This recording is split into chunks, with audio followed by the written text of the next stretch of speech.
ನನ್ನ ಹೆಸರು ಧನುಶ್ರೀ. ನಾನು 6ನೇ ತರಗತಿಯಲ್ಲಿ ಓದುತ್ತಿದ್ದೇನೆ. ಇಂದು ನಾನು ಕನ್ನಡ ಭಾಷೆಯ ಬಗ್ಗೆ ಒಂದೆರಡು ಮಾತನಾಡಲು ಇಷ್ಟಪಡುತ್ತೇನೆ. ಈಗ ಕನ್ನಡ ಭಾಷೆ ಮಾತನಾಡೋದ್ರಲ್ಲಿ ಹಿರಿಯರು ಕೂಡ ತಪ್ಪು ಮಾಡ್ತಾರೆ.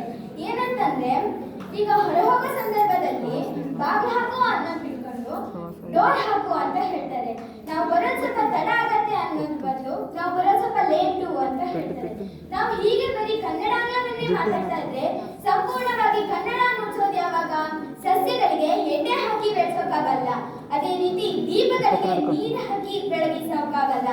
ಹಾಗೆ ನಮ್ಮ ಕನ್ನಡವನ್ನು ಯಾವುದೇ ಇಂಗ್ಲಿಷ್ನಲ್ಲೋ, ತೆಲುಗುನಲ್ಲೋ, ತಮಿಳಿನಲ್ಲೋ ಮಾತಾಡಿ ನಮ್ಮ ಕನ್ನಡವನ್ನು ಉಳಿಸೋಕ್ಕಾಗಲ್ಲ. ನಾವು ಕನ್ನಡ ಅಂತ ತಗೊಂಡ್ರೆ ಬಹಳಷ್ಟು ಕವಿಗಳು ಬರ್ತಾರೆ.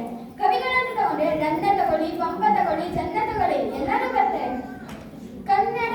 ಕನ್ನಡ ಡಿಂಡಿಮವ ಈ ಒಂದು ಪದ್ಯವನ್ನು ಕುವೆಂಪು ಅವರು ಬರೀತಾರೆ. ಎಲ್ಲಾದರೂ ಇರಿ, ಎಂತಾದರೂ ಇರು, ಈ ಒಂದು ಪದ್ಯವನ್ನು ಕುವೆಂಪು ಅವರೇ ಬರೀತಾರೆ.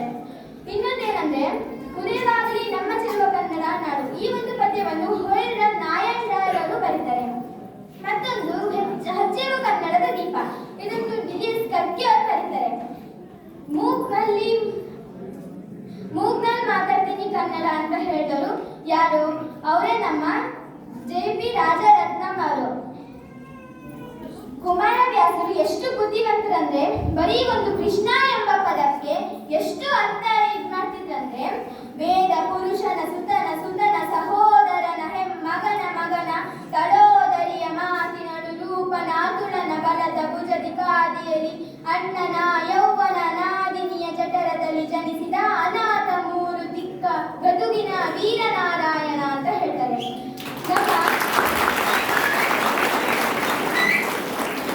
ನಮ್ಮ ಕನ್ನಡ ಹುಟ್ಟಿರೋದಕ್ಕೂ ಒಂದು ಅರ್ಥ ಇದೆ. ನಾನೊಂದು ಕುವೆಂಪು ಬಗ್ಗೆ ಒಂದು ಚಿಕ್ಕದಾದ ಸಂದರ್ಭ, ಅವರು ನಡೆದಂತಹ ವೇಳೆ ಹೇಳ್ತೀನಿ. ಅವರು ಮಧ್ಯಾಹ್ನಕ್ಕೆ ತೆರಳಿರ್ತಾರೆ.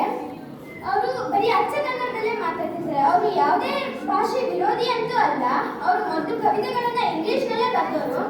ಅವರು ಯಾಕೆ ಅಚ್ಚ ಕನ್ನಡದಲ್ಲಿ ಮಾತಾಡ್ತಿರ್ತಾರೆ ಅಂದ್ರೆ, ಅವರ ವೃತ್ತಿ ಗೌರವಕ್ಕೆ ಚ್ಯುತಿ ಬರಬಾರ್ದು ಅನ್ನೋ ಒಂದು ಕಾರಣಕ್ಕೆ ಅವರು ಅಚ್ಚ ಕನ್ನಡದಲ್ಲಿ ಮಾತಾಡ್ತಿರ್ತಾರೆ. ಮತ್ತೆ ಅವರು ತಮ್ಮ ಕನ್ನಡ ಅಧ್ಯಾಪಕರಾಗಿರ್ತಾರೆ.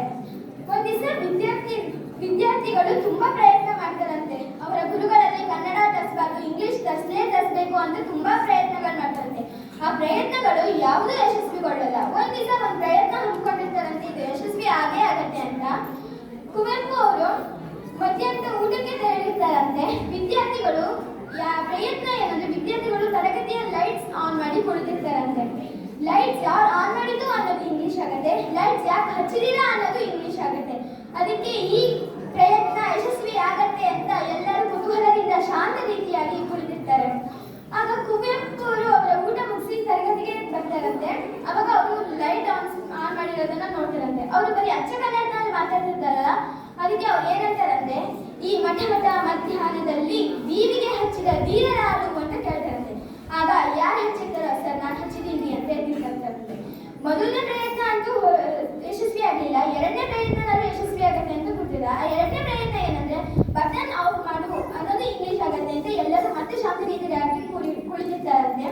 ಆಗ ಕುವೆಂಪು ಹೇಳ್ತಾರಂತೆ, ಎಲೆಧಮ ಅದುಮು ಆ ಗುಂಡಿಯನ್ನು ಅಂತ ಹೇಳ್ತಾರೆ. ಅದುಮು ಅಂದ್ರೆ ಒತ್ತು, ಗುಂಡಿ ಅಂದ್ರೆ ಬಟನ್. ಎಲೆಧಮ ಅದುಮು ಆ ಗುಂಡಿಯನ್ನು ಅಂತ ಹೇಳ್ತಾರಂತೆ. ಅವಾಗ ವಿದ್ಯಾರ್ಥಿಗಳಿಗೆ ಅನ್ಸತ್ತಂತೆ, ನಮ್ಮ ಗುರುಗಳೇ ಈ ಕನ್ನಡದ ಮೇಲೆ ಇಷ್ಟು ಅಭಿಮಾನ ಪಡುವಾಗ ನಾವ್ಯಾಕೆ ಸುಮ್ಕೊಡ್ಬೇಕು, ನಾವು ಕನ್ನಡ ಮಾತಾಡೋಣ ಅಂತ ಹೇಳಿ ಕನ್ನಡ ಮಾತಾಡೋಕೆ ಶುರು ಮಾಡ್ತಾರಂತೆ. ಈಗ ಇಂಗ್ಲಿಷು ಸಂಸ್ಕೃತಿಯಿಂದಲೇ ಬಂದಿರೋದಂತ ಹೇಳ್ಬೋದು. ಏನಂದ್ರೆ, ನಾವು ಇಂಗ್ಲಿಷ್ನಲ್ಲಿ ಕನ್ನಡದಲ್ಲಿ ಸಂಸ್ಕೃತದಲ್ಲಿ ಅಮ್ಮಂಗೆ ಮಾತೃ ಅಂತೀವಿ, ಆದ್ರೆ ಇಂಗ್ಲಿಷ್ನಲ್ಲಿ ಮದರ್ ಅಂತ ಅಂತಾರೆ. ಭ್ರಾತೃಗೆ ಬ್ರದರ್ ಅಂತ ಹೇಳ್ತಾರೆ, ಪಿತೃಗೆ ಫಾದರ್ ಅಂತ ಹೇಳ್ತಾರೆ. ಬರೀ ಸಂಬಂಧಗಳಲ್ಲಷ್ಟೇ ಅಲ್ಲ, ವಾರಗಳಲ್ಲೂ ಅಷ್ಟೇ. ನಮ್ಮ ಪೂರ್ವಿಕರು ಮೊದಲನೇ ವಾರ ಇಡೀ ಜಗತ್ತಿಗೆ ಬೆಳಕು ಕೊಡುವ ಸೂರ್ಯನಿಗೋಸ್ಕರ ಇರೋಣ ಅಂತ ಹೇಳಿ ರವಿವಾರ ಅಂತ ಹೇಳ್ತಾರೆ. ರವಿ ಅಂದ್ರೆ ಸೂರ್ಯ, ಸೂರ್ಯನಿಗೋಸ್ಕರ ಇರೋಣ ಅಂತ ರವಿವಾರ ಅಂತ ಹೇಳ್ತಾರೆ. ಅದೇ ಇಂಗ್ಲಿಷ್ ನಲ್ಲಿ ಸಂಡೇ ಅಂದ್ರೆ ಈಗ ಸಂಡೇ ಅಂತ ಆಗುತ್ತೆ. ಎರಡನೇ ವಾರ ಸೂರ್ಯನ ಬಿಟ್ಟು ನಮಗೆ ಚಂದ್ರ ಅಂದ್ರೆ ಸೋಮವಾರ ಅಂತ ಇಟ್ರು. ಅದೇ ಇಂಗ್ಲಿಷ್ ನಲ್ಲಿ ಮೂಂಡೆ ಅಂತ ಇಟ್ರಂತೆ. ಆಗ ಕನ್ನಡದಲ್ಲಿ ನೋಡಿ ಕಾಪಿ ಹೊಡಿತಾರೆ ಅಂತ ಅನ್ಕೊಂಡು ಅವರು 1 ತೆಗಿರಿ ಅಂತ ಹೇಳ್ತಾರಂತೆ. ಆಗ ಮಂಡೇ ಅಂತ ಆಯ್ತು. ಈಗ ನಾವು ಸಂಸ್ಕೃತದಲ್ಲಿ ಶತಂಬರ ಅಂತ ಅಂದ್ರೆ ಇಂಗ್ಲಿಷ್ ಅಲ್ಲಿ ಸೆಪ್ಟೆಂಬರ್, ನವೆಂಬರ ಅಂತ ಅಂದ್ರೆ ಇಂಗ್ಲಿಷ್ ನಲ್ಲಿ